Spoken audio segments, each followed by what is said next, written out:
Le tribunal de police est le tribunal qui juge des contraventions. Vous l'avez compris, c'est un tribunal en matière pénale. En matière pénale, vous avez 3 catégories d'infractions, les crimes, cour d'assises, les délits, ce sera le tribunal correctionnel, et les contraventions, tribunal de police. Donc le tribunal de police s'inscrit dans la volonté de juger les contraventions. Le rôle de l'avocat devant le tribunal de police est le même, quelle que soit la matière en matière pénale. Plus particulièrement, si l'avocat est en défense, il aura pour objectif notamment de vérifier la régularité de la procédure. C'est ce qu'on appelle souvent, et de manière vulgaire, les nullités de procédure. Deuxième chose, de voir si les caractérisations de l'infraction sont réunies. Et troisième chose, si tous ces éléments-là ne posant pas de difficulté, de personnaliser la peine, c'est-à-dire de voir quels sont les éléments en décharge ou les explications qui ont conduit le prévenu à commettre cette infraction.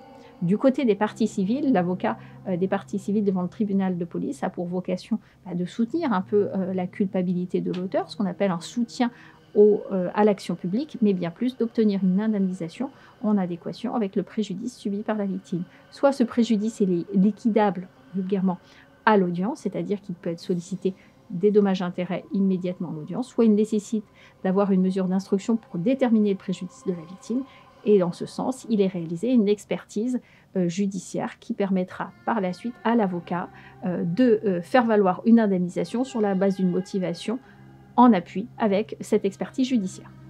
Il est important pour l'avocat, lorsqu'il assiste le prévenu, de s'entretenir et de le préparer à cette audience-là.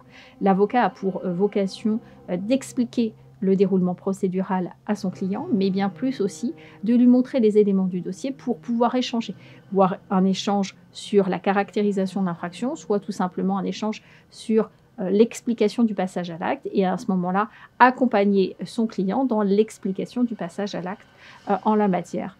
Tout ça est au final pour soit venir poser une relaxe sur la contravention qui est poursuivie, soit tout simplement venir diminuer la peine sollicitée dans le cadre du tribunal de police. Devant le tribunal de police, il est fortement recommandé d'être assisté d'un avocat.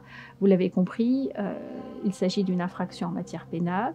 Cela a des conséquences pour la suite, notamment sur des activités professionnelles en ce sens, sur le montant de la contravention et les dommages et intérêts à payer à la victime. L'avocat permettra donc une meilleure issue, une meilleure analyse de la chose pour le prévenu afin que la solution soit bien meilleure que s'il n'était pas assisté.